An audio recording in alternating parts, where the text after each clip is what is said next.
Hello friends, welcome back to my channel economics with Deepti. आज की class में हम लोग डिस्कस करेंगे fiscal policy in case of neo classical model. कल की क्लास में मैंने आपके साथ डिस्कस किया था about the neo classical model. तो वहां पे आई होप आप लोगों ने देखा होगा सारा मॉडल मैंने, क्योंकि वहां पे भी आपको बोला था कि आज की क्लास उसी क्लास की एक्सटेंशन रहेगी। तो आप लोग रिवाइज करके आना। आई होप आप लोग रिवाइज करके आए होंगे।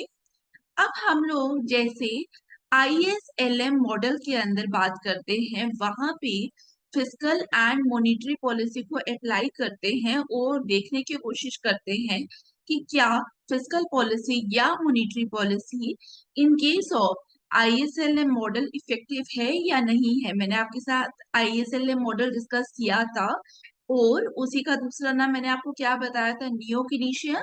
और एक और नाम लिख लेना उसका, that is Hicks Hansen model. कहीं आपको एग्जाम के अंदर हिग्स हैंसन के बारे में पूछा जाए तो वो कौन सा है, वो आपका ISLM मॉडल ही है। तो जब हम fiscal policy in case of neo classical model के बारे में बात करते हैं, तो यहाँ पे हम लोग नियो क्लासिकल मॉडल भी यूज करेंगे और साथ ही साथ हम ISLM मॉडल भी यूज करेंगे। ठीक है, क्योंकि नियो कीनीशियंस के बाद जब हमारे नियो क्लासिकल्स आए तो उन्होंने फिस्कल पॉलिसी के एक्सप्लेनेशन के लिए उन्होंने यहाँ पे ISLM मॉडल को भी यूज किया। तो आफ्टर नियो कीनीशियन नियो क्लासिकल्स आए, उस समय ISLM मॉडल था हमारे पास। तो यहाँ पे उन्होंने इस मॉडल को भी यूज किया है। अब जब हम फिस्कल पॉलिसी के बारे में बात करते हैं, तो फिस्कल पॉलिसी में आपको सबसे पहले याद रखना होगा कि यहाँ पे इक्विलिब्रियम एस्टैब्लिश कहाँ हो रहा है। तो कल की क्लास जहाँ पे मैंने आपके साथ खत्म की थी, वहां पे मैंने आपको aggregate supply curve in case of neo classical model बताया था। तो आपको याद होगा हमारे पास सॉरी हमारे पास इस तरीके से अपवर्ड स्लोपिंग क्या थी, एग्रीगेट सप्लाई कर्व थी। यहाँ पे हम लोग लिखते थे आउटपुट और यहाँ पे हम लिखते थे प्राइस। अब यहाँ पे जब हम नियो क्लासिकल्स के बारे में बात करते हैं, तो for equilibrium we need aggregate demand curve, हमें एग्रीगेट डिमांड कर्व भी चाहिए। और यहाँ पे नियो क्लासिकल्स ने खुद से अपनी एग्रीगेट डिमांड की कर्व के बारे में बात नहीं की। इन्होंने एग्रीगेट डिमांड कर्व कहाँ से ली, फ्रॉम नियो कीनीशियन। और नियो कीनीशियन की aggregate demand curve downward sloping है, याद रखना। ठीक है, अभी हमें इसकी इक्वेशन की जरूरत नहीं है, लेकिन आपको यही पता होना चाहिए हम जो नियो कीनीशियन की एग्रीगेट डिमांड कर्व थी वो कैसी है, दैट इज डाउनवर्ड स्लोपिंग। और यहाँ से हमें पता चला कि here we have equilibrium in the economy.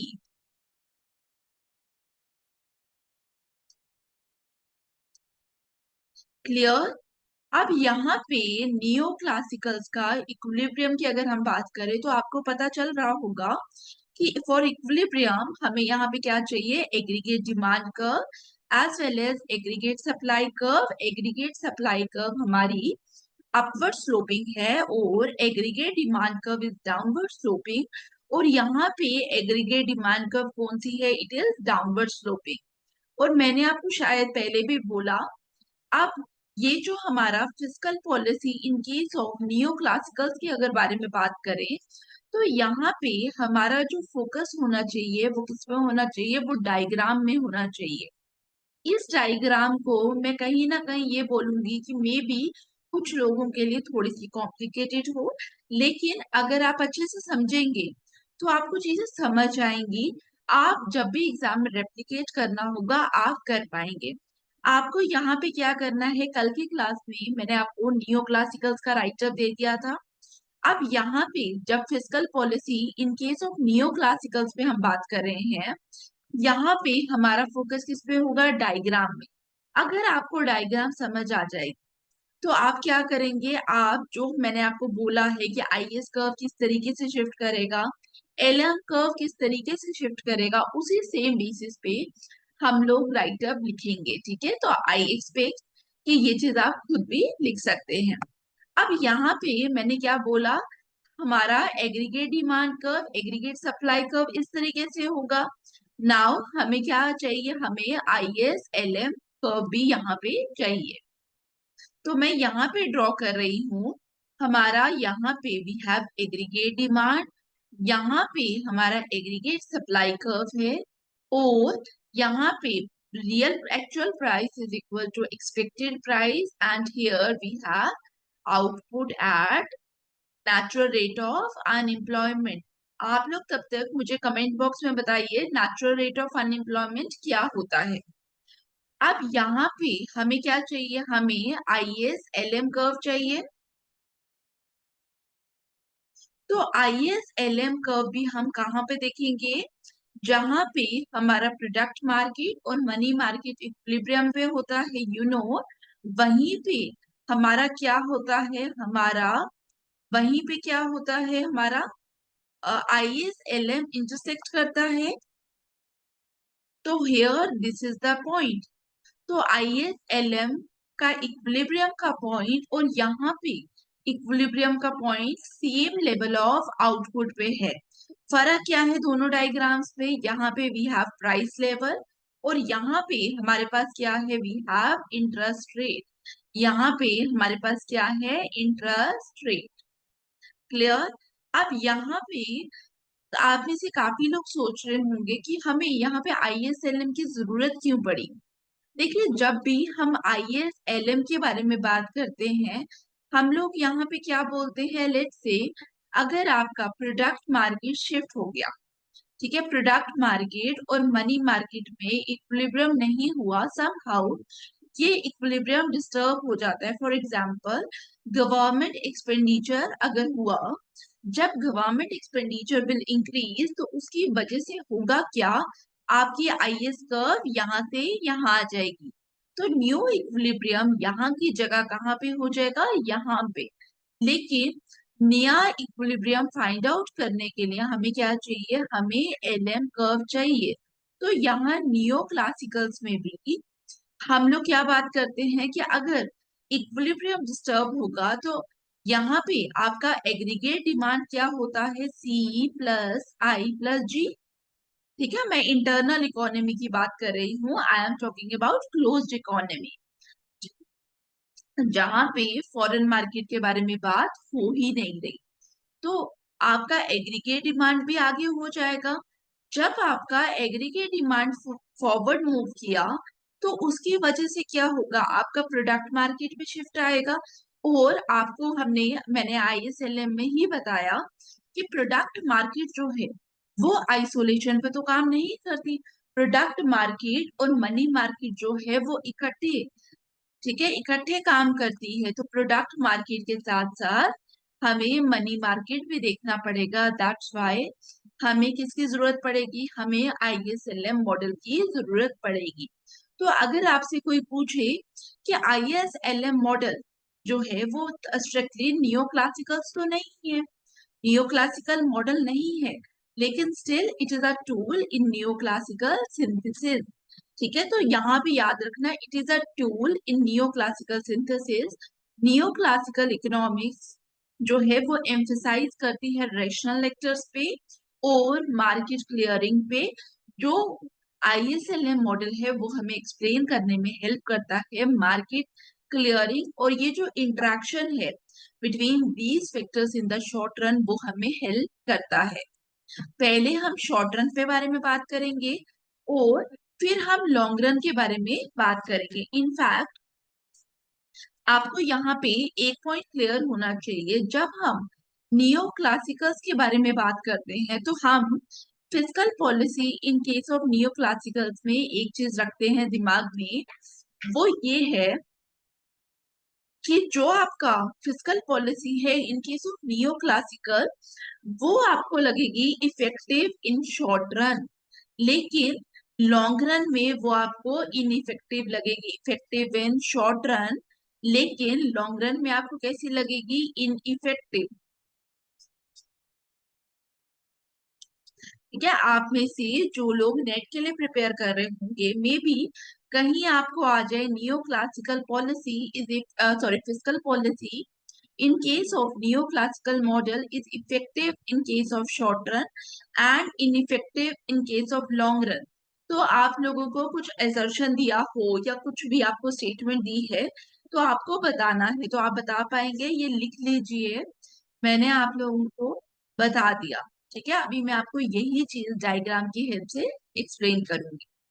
अब फिजिकल पॉलिसी के अगर बारे में हम बात करें तो यहाँ पे हम वापिस से क्या बोलेंगे, फिजिकल पॉलिसी हमारी कॉन्ट्रेक्शनरी भी हो सकती है, हमारी एक्सपेंशनरी भी हो सकती है।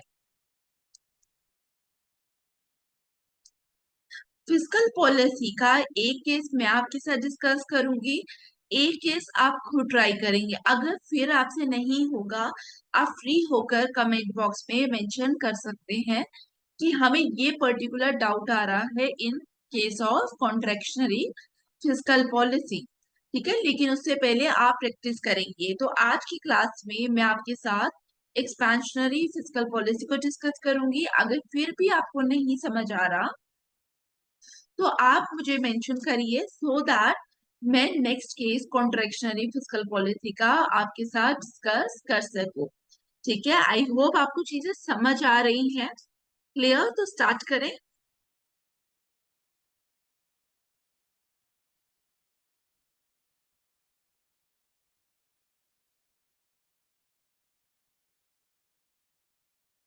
एक्सपेंशनरी फिजिकल पॉलिसी में क्या होता है, गवर्नमेंट एक्सपेंडिचर इंक्रीज करता है या टैक्सेशन फॉल करता है। तो let's say we are assuming कि गवर्नमेंट एक्सपेंडिचर विल इंक्रीज। तो यहाँ पे हम लोग क्या करेंगे, पहले aggregate demand aggregate supply curve बनाएंगे और अलोंग विद दैट कर्व हमें एक और कर्व चाहिए, दैट इज ISLM मॉडल।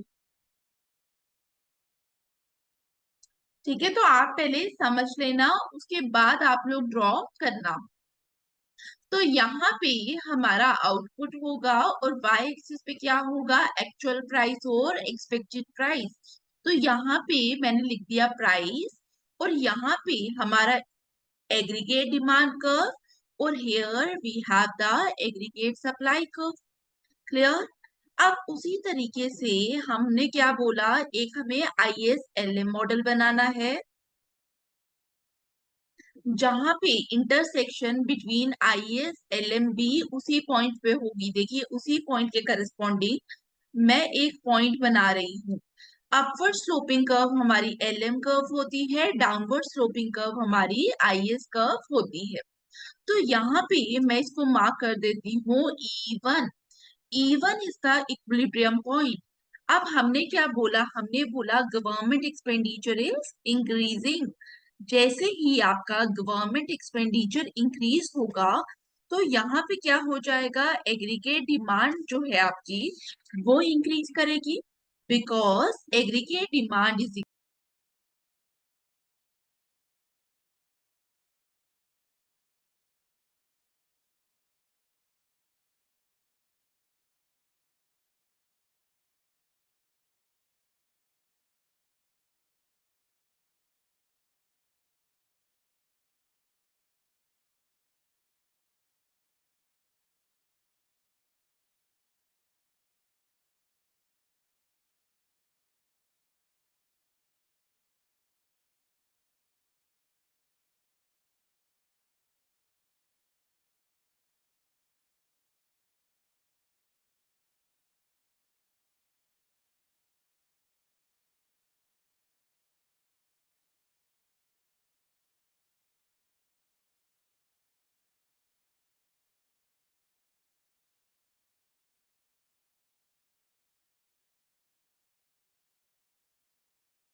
अब डायग्राम पहले मैं बनाऊंगी फिर आप मेरे साथ साथ बनाएंगे। ठीक है, मैं एक बार आराम आराम से बनाऊंगी, सो दैट आपको चीजें समझ आए, क्योंकि मैंने अभी भी आपको बोला नियो क्लासिकल मॉडल में आपको थोड़ा सा टाइम देने की जरूरत है। आईएसएलएम आसान था, बट नियो क्लासिकल में आप में से काफी लोग गलती करेंगे। इट्स नॉट लाइक कि बहुत मुश्किल है ये, लेकिन स्टिल यहाँ पे आपको थोड़ा सा टाइम देने की जरूरत है। यहाँ पे सबसे पहले हम क्या बनाएंगे, नियो क्लासिकल का एग्रीगेट डिमांड और aggregate supply curve. Here we have the aggregate demand curve of neo classical and here we have the aggregate supply curve of neo classicals. और यहाँ पे हमारे पास क्या होता है, प्राइस, और यहाँ पे हमारे पास होता है आउटपुट। और हम लोग बोलते हैं कि जहाँ पे एग्रीगेट डिमांड कर्व और एग्रीगेट सप्लाई कर्व इंटरसेक्ट करती है, वहां पे हमें क्या मिलता है, पॉइंट ऑफ इक्विलिब्रियम मिलता है। ठीक है, तो यहाँ पे let's say we have Y N output, और यहाँ पे P E that is the expected price level इतना है। और बेसिकली एक्सपेक्टेड और रियल प्राइस लेवल यहाँ पे बराबर है, आप इसको P E is equal to P V लिख सकते हो। अब यहाँ पे हमें इसके साथ क्या चाहिए, वी नीड आईएसएलएम कर्व। तो आईएसएलएम में हमारा वाई एक्सिस पे क्या होता है, we have rate of interest, और एक्स एक्सिस पे हमारा क्या होता था, इनकम। ठीक है, याद आ रहा है। और जितना हमारा यहाँ पे वाई एन है उसके करस्पॉन्डिंग, सॉरी, उसी के करस्पॉन्डिंग हमारे पास यहाँ पे हम आई एस और एल एम की इंटरसेक्शन करवाएंगे। तो हम लोगों ने क्या करना है, यहाँ पे this is your I S curve, this is your L M curve. ठीक है, यहाँ पे इंटरसेक्शन का पॉइंट है, this is your L M curve. अब यहाँ पे हमने क्या बोला, हमने बोला गवर्नमेंट एक्सपेंडिचर इंक्रीज किया। जैसे ही आपका गवर्नमेंट एक्सपेंडिचर इंक्रीज करता है, तो सबसे पहले आप लोग मुझे बताइए, थोड़ा सा सोचना, यहाँ पे आपका इम्पैक्ट कहाँ दिखाई देगा, एग्रीगेट डिमांड पे, एग्रीगेट सप्लाई पे। आपको सिर्फ इस वाले ऊपर वाले में अभी पहले फोकस करिए, इस वाले में। जैसे जैसे आपको ऊपर का एक स्टेप क्लियर होगा, फिर हम नीचे की कर्व में देखेंगे। क्लियर? ठीक है, तो अभी आप यहाँ पे पहले आप किस में मुझे बताएंगे कि क्या गवर्नमेंट एक्सपेंडिचर इंक्रीज होने की वजह से आपका एग्रीगेट डिमांड पे शिफ्ट आएगा या एग्रीगेट सप्लाई पे। एग्रीगेट डिमांड पे, जहां पे भी बैठे हैं जोर से बोलना स्टार्ट करिए। Aggregate demand will increase by, because aggregate demand is equal to C plus I plus G. जैसे ही हमारा जी इंक्रीज हुआ, हमारा एग्रीगेट डिमांड हमें इंक्रीज होता हुआ दिखाई दिया। तो हम लोगों ने बोला एडी वन से हम लोग कहाँ पे आ गए, हम लोग आ गए यहाँ पे एडी टू पे। ठीक है, तो यहाँ से लेट से आप इसको ई मार्क कर दो, तो इसको हम ई वन मार्क कर देते हैं। ये तो आपका हुआ एग्रीगेट डिमांड और एग्रीगेट सप्लाई कर्व में। दूसरा हमें कहाँ पे देखना है, हमें आईएसएलएम में देखना है। लेकिन ओवरऑल चल क्या रहा है, गवर्नमेंट एक्सपेंडिचर इंक्रीज हुआ, एग्रीगेट डिमांड कर्व शिफ्ट हुई, हमने लिखा। अब यहाँ पे अगर आप देखेंगे तो हमें क्या देखने को मिल रहा है, रियल प्राइस क्या हो गया, P1 हो गया। ठीक है, रियल प्राइस क्या हो गया, P1। लेकिन अभी भी जो आपका लेबर है उसको नहीं पता कि एक्चुअल प्राइस P1 है, वो एक्सपेक्ट कर रहा है PE इज द प्राइस। अभी हम शॉर्ट रन पे बात कर रहे हैं, तो अभी तक आपका जो वर्कर है वो क्या सोच रहा है, PE is the price, that's why अभी तक आपका एग्रीगेट सप्लाई का बैकवर्ड शिफ्ट नहीं हुआ। जैसे ही वो मीडियम रन में, अभी आप देखोगे, जैसे ही वो थोड़ी देर बाद मीडियम रन के अंदर उसको समझ आएगा कि एक्चुअल प्राइस बढ़ चुका है, तो वो भी एक्सपेक्ट करेगा कि प्राइस शुड बी हाई, उसको वेजेस उस अकॉर्डिंग मिलनी चाहिए। तो जैसे ही वो करेगा तो उस समय एग्रीगेट सप्लाई कर्व में हमारा शिफ्ट आएगा। लेकिन फॉर द टाइम भी हमारा जो एग्रीगेट सप्लाई कर्व है वो उस पर चेंज नहीं आ रहा। ठीक है, तो यहाँ पे जब हमारा गवर्नमेंट एक्सपेंडिचर इंक्रीज हुआ, इसकी वजह से आपका एक एग्रीगेट डिमांड कर्व क्या हुआ, शिफ्ट हो गया। नंबर टू, हमारा यहाँ पे प्राइस लेवल इंक्रीज कर गया और आउटपुट भी इंक्रीज कर गया। ये जो मैं रफ में लिख रही हूँ ना साइड पे, आप इसको लिख लेना, सो दैट जब भी आप लिखेंगे स्टेप बाय स्टेप लिखना, इसी को आपको ट्रांसलेट करना है। ठीक है, इसी चीज को लिखना है। लेकिन मैंने आपको पहले भी बोला, focus should be on diagram. तो यहाँ पे आपको समझ आ गया। अब वापिस से आईएसएलएम मॉडल पे आइए। जब हम आईएसएलएम मॉडल के बारे में बात करते हैं, तो गवर्नमेंट एक्सपेंडिचर इंक्रीज होने से शिफ्ट कहाँ पे आता था? In the IS curve. IS curve, IS curve will shift forward, IS curve आगे जा रहा है, ठीक है। तो आईएस कर्व हमारा लेट से यहाँ पे चला गया, लेकिन यहाँ पे आईएस कर्व तो गया, हमें अब ये भी चेक करना पड़ेगा, इस पॉइंट को ध्यान से समझना, हमें ये भी चेक करना पड़ेगा हमारे एलएम पे क्या शिफ्ट आया, ठीक है। हमें शिफ्ट एलएम पे भी देखना पड़ेगा। यहां तक क्लियर?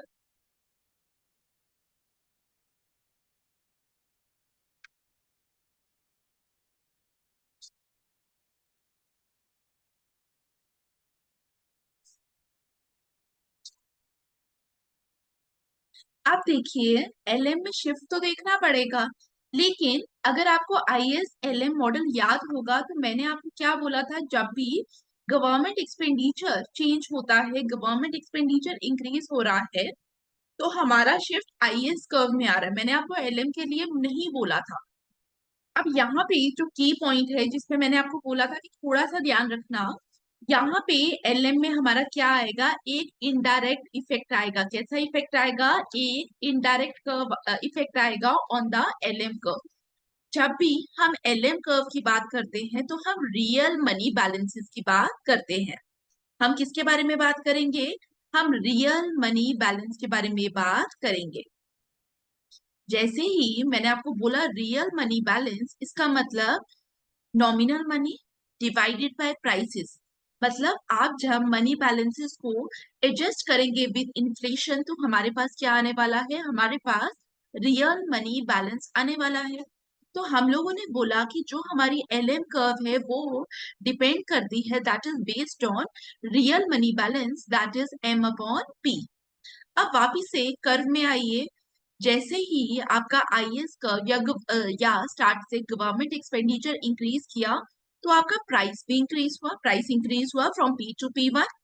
अब जब आपका डिनोमिनेटर इंक्रीज करेगा तो आपका एम बाय पी क्या हो जाएगा? फॉल कर जाएगा। दैट्स वाई हमें यहाँ पे क्या दिखने को मिलेगा? हमें शिफ्ट इन एलएमबी देखने को मिलेगा, because of indirect effect. Direct effect नहीं है यहाँ पे, इफेक्ट कैसा है? Indirect effect. दैट्स वाई हम लोग क्या करेंगे, हम एलएम पे भी शिफ्ट लाएंगे। और कैसा शिफ्ट लाएंगे? बैक। और जब भी आप डायग्राम ड्रॉ करेंगे, ठीक है, तो आप डायग्राम ड्रॉ करने के लिए आपको एक पॉइंट ध्यान रखना है, आपका जो एलएम कर्व है वो बी Y1 आउटपुट के करस्पॉन्डिंग ही ड्रॉ करना, नहीं तो बहुत मुश्किल होगा एग्जाम में, क्योंकि मार्क्स भी तो इम्पोर्टेंट है। तो इसलिए मैंने आपको पॉइंट बता दिया कि पहले आप ये लाइन ड्रॉ कर लो, सो दैट आपका Y1 फिक्स है।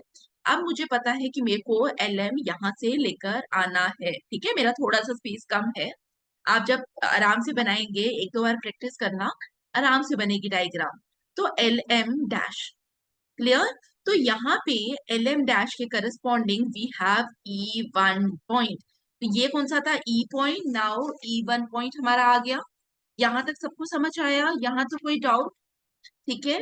अब हम शॉर्ट रन पे हमने बात कर ली, नाउ हम लॉन्ग रन के बारे में बात करेंगे। ठीक है, यहाँ तक किसी को भी डाउट? पहले आप यहाँ तक बना लो, ठीक है, फिर हम मीडियम रन में देखने को चलेंगे, या मैं एक बार समझा देती हूँ, फिर उसके बाद मैं आराम से आपको वापस से short run, medium run, long run समझाऊंगी। अब हम शॉर्ट रन में तो हमने देखा कि किस तरीके से काम हो रहा है। अब हमें किसके बारे में देखना है? अब हमें मीडियम रन में देखना है। लेकिन अगर आपने अभी ISLM में भी एक और चीज नोट करना, पहले हमारा रेट ऑफ इंटरेस्ट ये था, नाउ रेट ऑफ इंटरेस्ट ये है, अब रेट ऑफ इंटरेस्ट ये हो गया। रेट ऑफ इंटरेस्ट बेसिकली क्यों बढ़ रहा है? बिकॉज जब आपका गवर्नमेंट एक्सपेंडिचर इंक्रीज कर रहा है, तो गवर्नमेंट एक्सपेंडिचर इंक्रीज करने की वजह से पैसे की डिमांड मार्केट के अंदर ज्यादा हो रही है। तो जब डिमांड ज्यादा होगी तो rate of interest will automatically rise. तो बिकॉज ऑफ गवर्नमेंट एक्सपेंडिचर आपको रेट ऑफ इंटरेस्ट भी बढ़ता हुआ दिखाई दे रहा है। तो हम यहाँ से रेट ऑफ इंटरेस्ट, पहले हमारा लेट से I0 था, अब I1 हो गया, अब I डैश मार्क कर लो, कुछ भी मार्क कर लो, या I2 मार्क कर लो, ठीक है। तो इस तरीके से आप लोगों ने अभी का पूरा डायग्राम देखा। अब मीडियम रन में क्या होगा, थोड़े टाइम बाद जो आपका वर्कर है उसको रियलाइजेशन होगी कि जो एक्चुअल में प्राइस प्रिवेल कर रहा है, मुझे लग रहा है पीई प्राइस प्रिवेल कर रहा है, जो मेरी एक्सपेक्टेशन है वो पीई प्राइस की है, लेकिन जो रियल प्राइस है वो कितना है, P1। तो वो क्या करेगा, वो रिवाइज करेगा अपनी एक्सपेक्टेशन, रिवाइज इट्स एक्सपेक्टेशन, जिसकी वजह से मार्केट के अंदर प्राइस क्या हो जाएगा, राइज हो जाएगा। ठीक है, उसने एक्सपेक्ट किया P1 से, P1E प्राइस, क्लियर। जैसे ही वो एक्सपेक्ट करेगा कि प्राइस मार्केट के अंदर इंक्रीज कर गया है, तो मैंने आपको क्या बताया, aggregate supply curve will shift, लेकिन कैसा होगा, बैकवर्ड शिफ्ट होगा। Aggregate supply curve will shift backward, ठीक है, AS2। अब इस स्टेप को भी थोड़ा ध्यान से देखना। और अभी भी वो आस्ता आस्ता क्या होगा, टाइम के साथ एडजस्टमेंट हो रही है, प्राइस इंक्रीज कर रहा है, क्योंकि अगर आप देखोगे तो प्राइस ये है, अभी भी उसको रियलाइज नहीं हो रहा। और ऐसे ऐसे करते करते रियलाइजेशन होते था साथ क्या होगा, एक टाइम ऐसा आएगा जब YN लेवल पे ये जो पॉइंट है, यहाँ पे आपका एग्रीगेट सप्लाई कर्व इतना बैकवर्ड आ जाएगा, लेट से इसको मैं AS डैश मार्क कर लूं, क्योंकि उसने एक्सपेक्ट किया कि प्राइस कितना है, P1 है, तो उसने उसके अकॉर्डिंग अपनी aggregate supply curve backward shift कर ली। लेकिन हमारा प्राइस जो था वो यहाँ से यहाँ पे आ गया, ठीक है, प्राइसेस फर्दर इंक्रीज किया, P1 डैश हो गया, लेकिन स्टिल वो रियलाइज कर रहा है कि प्राइस तो P1 ई डैश है, यहाँ पे है।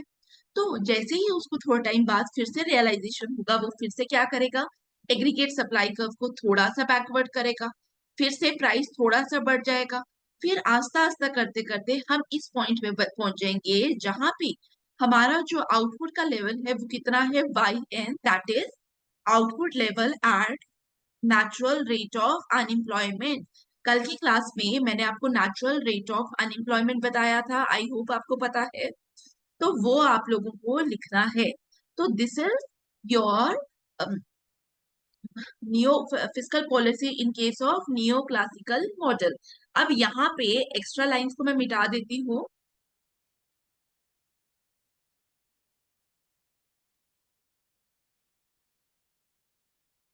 ठीक है, यहाँ तक समझ आया। और अगर आप यहाँ पे देखेंगे तो हम लोग इस लाइन पे हैं। हमारी लाइन कैसी हो गई, हमारी लाइन हो गई वर्टिकल। कैसी हो गई, वर्टिकल। तो हम लोग क्या देख रहे हैं, हम लॉन्ग रन में आते आते शॉर्ट रन पे तो हमें दिख रहा है आउटपुट इंक्रीज कर रहा है बिकॉज ऑफ फिस्कल पॉलिसी, लेकिन लॉन्ग रन में आते आते आउटपुट कितना हो गया, YN, उसी लेवल पे आके हम रुक गए। तो आउटपुट कांस्टेंट हो गया in the long run, that's why हम यहाँ पे क्या बोलते हैं, जो फिस्कल पॉलिसी है that is ineffective in case of neo classical in the long run, लेकिन fiscal policy is effective in short run. Clear. तो मैं वापिस से आपके साथ डायग्राम बना रही हूँ, जिसको समझ आ गया है अभी तक वेल एंड गुड, जिसको नहीं समझ आया ठीक है आप लोग समझ लीजिए वापिस एक बार। हम लोगों ने यहाँ पे सबसे पहले एग्रीगेट डिमांड और एग्रीगेट सप्लाई कर्व बनाना है। Here we have aggregate demand, here we have aggregate supply curve. तो यहाँ पे हमारा क्या था, आउटपुट, यहाँ पे हमारे पास क्या है, प्राइस। अब यहाँ पे इसके करस्पॉन्डिंग हम क्या बनाएंगे, हम ISLM मॉडल बनाएंगे। और ISLM में मैंने यहाँ इनकम लिखा, आप इनकम लिखिए, आप आउटपुट लिखिए, कोई फर्क नहीं है, ठीक है। तो आप यहाँ पे इनकम भी लिख सकते हैं, आप यहाँ पे आउटपुट भी लिख सकते हैं। अब यहाँ पे मैंने आपको बोला हमें इसी के करस्पॉन्डिंग क्या करना पड़ेगा, ISLM की इंटरसेक्शन करवानी पड़ेगी, ऐसे ही करवानी पड़ेगी। तो यहाँ पे मैंने बना लिया ISLM। तो let we mark this point as E1। ठीक है, तो E1 के करस्पॉन्डिंग हमारे पास YN natural rate of unemployment था, या आउटपुट प्रोड्यूस हो रहा है at UN natural rate of unemployment आप बोल सकते हैं। हमने बोला फिस्कल पॉलिसी हमने यूज की, बिकॉज ऑफ फिस्कल पॉलिसी हम क्या करेंगे, गवर्नमेंट एक्सपेंडिचर को इंक्रीज करेंगे। जब हम गवर्नमेंट एक्सपेंडिचर को इंक्रीज करेंगे, because of this aggregate demand पे हमें शिफ्ट हो पाएगा, because AD is equal to C plus I plus G. तो एग्रीगेट डिमांड कब आपकी एडी से शिफ्ट हो जाएगी, यहाँ पे एडी 1 पे। ठीक है, मैंने इसको 1 मार्क किया था, शायद इसको 2, सेम मार्किंग रखते हैं। तो एडी 1 से एडी 2 पे शिफ्ट हो गया। एग्रीगेट डिमांड के शिफ्ट होते ही हमें क्या दिखा, new equilibrium will shift from E1 to E1 dash. अब यहाँ पे प्राइस क्या था, पीई। ठीक है, एक्चुअल और एक्सपेक्टेड प्राइस बराबर था, लेकिन यहाँ पे एक्चुअल प्राइस कितना हो गया, P1, लेकिन जो आपका लेबर है, जो आपका वर्कर है, उसको लग रहा है कि पुराना प्राइस ही प्रिवेल कर रहा है, that is P in the market. That's why अभी तक वो अपनी एग्रीगेट सप्लाई का शिफ्ट नहीं कर रहा। अब हमें क्या देखना है, अब हमें आईएस और एलएम पे शिफ्ट देखना है। जब भी हमारा गवर्नमेंट एक्सपेंडिचर इंक्रीज करता था, उसकी वजह से हमारा शिफ्ट कहाँ आता था, आईएस में। IS curve will shift to right. Clear है, यहां तक याद आ रहा है? ठीक है, तो IS curve will shift to right. अब आईएस में तो शिफ्ट दिखा दिया, लेकिन हमारा एलएम में भी शिफ्ट होगा। आईएस के साथ एलएम में शिफ्ट हमारा क्यों देखने को मिलेगा, बिकॉज हमने क्या दिखाना है, हमने यहाँ पे क्या दिखाया, गवर्नमेंट एक्सपेंडिचर इंक्रीज होने से प्राइस राइज हुआ। ठीक है, तो प्राइस राइज होने से आपका जो रियल मनी है एम अपॉन पी, उसकी वैल्यू फॉल कर गई, जिसकी वजह से LM curve will shift backward. ठीक है, और जस्ट अ सेकेंड, मेरी आईएस यहाँ पे है, लेकिन मेरी आईएस इस लाइन के ऊपर होनी चाहिए थी। ठीक है, सो दैट मेरा इक्विलिब्रियम पॉइंट हम ढंग से दिखाते। तो मैंने इसको दिखा दिया IS1। ठीक है, मैंने आपको बता दिया, अगर आप भी एरर ऐसे कर रहे होंगे तो आप इसको रेक्टिफाई कर लेना। तो हम लोग यहाँ पे इस पॉइंट पे आ गए। अब यहाँ पे हमारा न्यू एलएम कर्व आ गया, LM डैश। ठीक है, तो आईएस भी आपको शिफ्ट दिखा, आपको एलएम में भी शिफ्ट दिखा, तो न्यू इक्विलिब्रियम हमारा ये पॉइंट आ गया। अब हमने क्या बोला, गवर्नमेंट एक्सपेंडिचर की वजह से रेट ऑफ इंटरेस्ट भी क्या हुआ, राइज हुआ। आप यहाँ पे भी देख सकते हैं, पहले हम यहाँ पे थे I0 पे, नाउ हम I1 पे हैं। क्लियर यहाँ तक?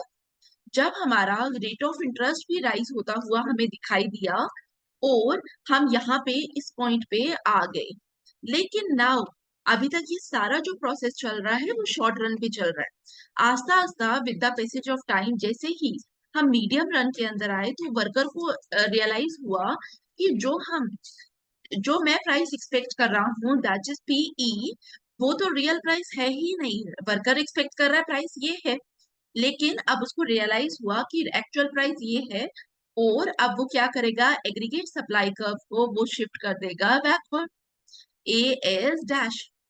अभी उसने मीडियम रन में जैसे ही किया, तो एक्चुअल प्राइस कितना हो गया, एक्चुअल प्राइस P1 डैश हो गया, लेकिन स्टिल वो एक्सपेक्ट कर रहा है प्राइस कितना है, P1E, इतना ही प्राइस है, लेकिन मार्केट में प्राइस ऊपर है। तो आस्ता आस्ता यहाँ पे क्या होगा, आस्ता आस्ता करते करते एग्रीगेट सप्लाई कर्व और एग्रीगेट डिमांड कर्व एडजस्ट होगी, और हम यहाँ इस पॉइंट तक एडजस्ट करेंगे। क्यों इस पॉइंट तक एडजस्ट करेंगे, बिकॉज लॉन्ग रन में आते आते हम वापिस से वाईएन लेवल ऑफ आउटपुट को ही अप्रोच करेंगे। ठीक है, और अब ये जो हमारी ये वाली सप्लाई कर्व है, ये वाला जो हमारा है, दैट इज लॉन्ग रन की कर्व। ये कौन सी है हमारे पास, लॉन्ग रन की कर्व है। क्लियर? तो ये आपको दिखाना है कि शॉर्ट रन पे आपको दिखता है कि फिस्कल पॉलिसी को जैसे ही हम यूज करेंगे हमारा आउटपुट बढ़ेगा, लेकिन लॉन्ग रन में हम देखते हैं कि हम वाईएन लेवल पे ही रिस्ट्रिक्ट करेंगे। क्लियर, यहां तक किसी को डाउट? और इसी तरीके से नीचे वाली कर्व में आप क्या दिखाएंगे, हमारा एल एम भी यहां तक आएगा, LM डबल डैश। ठीक है, समझ आया? तो ये आपका है नियो क्लासिकल में फिस्कल पॉलिसी। तो कहीं पे आपको लिखा हुआ दिखाई दे in case of neo classical physical policy is ineffective in case of short run, आप बता सकते हैं। Physical policy is effective in case of long run, आप बता सकते हैं। तो इसके लिए काफी लोग क्या कहते हैं कि जो नियो क्लासिकल कंक्लूजन है कि physical policy is effective in short run and physical policy is ineffective in long run, इसके लिए काफी लोग कहते हैं कि जो ये हमारा नियो क्लासिकल का कंक्लूजन है, ये हमारा कहाँ से मिलता है, ये हमारा डिराइव किया जाता है through fooling model of Friedman. Fooling model of Friedman जो बिलीव करता था कि जो नॉमिनल वेजेस है दैट इज एम, ठीक है, वो चेंज करती है इन द शॉर्ट रन, क्योंकि शॉर्ट रन में आपका जो वर्कर है उसको नहीं पता एक्चुअल प्राइसेस किस तरीके से मूव कर रहे हैं इकोनॉमी में, लेकिन जैसे जैसे टाइम पास होता है ओवर द लॉन्ग रन उसको पता चलता है कि प्राइसेस एक्चुअल कुछ और है, मैं एक्सपेक्ट कुछ और कर रहा हूँ, जिसकी वजह से वो प्राइसेस को जो है वो एडजस्ट करता है, एग्रीगेट सप्लाई कर्व क्या होती है शिफ्ट कर जाती है, जिसकी वजह से हम वापिस से कहाँ पे आ जाते हैं, Y N level of output के अंदर आ जाते हैं। क्लियर हुआ? तो अभी भी जिन्होंने लाइक नहीं किया वीडियो को, मैं वापस से रिक्वेस्ट करूंगी आपसे कि please like share subscribe and comment. और ये था हमारा neo classical model physical policy, ये हमने पढ़ा एक्सपेंशनरी फिजिकल पॉलिसी। इसी तरीके से आप कॉन्ट्रेक्शनरी फिजिकल पॉलिसी को पढ़ेंगे। कॉन्ट्रेक्शनरी फिजिकल पॉलिसी आप खुद से डायग्राम बनाएंगे, बेसिकली आपको आईएएस और एलएम कर्व किस तरीके से शिफ्ट करेगी उस तरीके से आपको रियलाइज होगा, उस तरीके से आपको समझना पड़ेगा कि हमारी कर्व जिस तरीके से मूव करेगी क्या क्या चीजें होती हैं, आईएएस कर्व में क्यों शिफ्ट आ रहा है, एलएम कर्व में क्यों शिफ्ट आ रहा है। क्लियर? अब कॉन्ट्रेक्शनरी फिजिकल पॉलिसी जब आप करेंगे तो आप क्या करेंगे, कॉन्ट्रेक्शनरी फिजिकल पॉलिसी के केस में अब आप क्या करेंगे, अब आप बताएंगे कि गवर्नमेंट एक्सपेंडिचर फॉल किया, ठीक है, तो आईएस कर्व आपका किस तरीके से शिफ्ट करेगा, एग्रीगेट डिमांड कर्व यहाँ पे फॉरवर्ड शिफ्ट हुई, वहां पे बैकवर्ड शिफ्ट हुई, तो इस तरीके से आप ड्रॉ करेंगे। क्लियर? यहाँ तक सबको समझ आया? अभी भी अगर आपको इस टॉपिक के रिगार्डिंग कोई भी डाउट है, ठीक है, आपको नहीं समझ आ रहा, लेकिन एक बार पहले डायग्राम बनाइए, इस डायग्राम को काफी लोगों को समझने में मुश्किल आएगी, इट्स नॉर्मल, इट्स ओके। तो आप पहले डायग्राम बनाइए, एक बार बनाइए, दो बार बनाइए, वीडियो को पॉज करिए, आराम से देखिए, ठीक है, उसके बाद फिर भी कोई डाउट है आप आराम से फ्री होकर कमेंट बॉक्स में पूछिए। Telegram channel economics with Deepti को ज्वाइन करिए सो दैट कोई भी नया लेक्चर आता है उसके रिगार्डिंग आपको टाइमली अपडेट मिले। Thank you for watching, see you in the next class, thank you.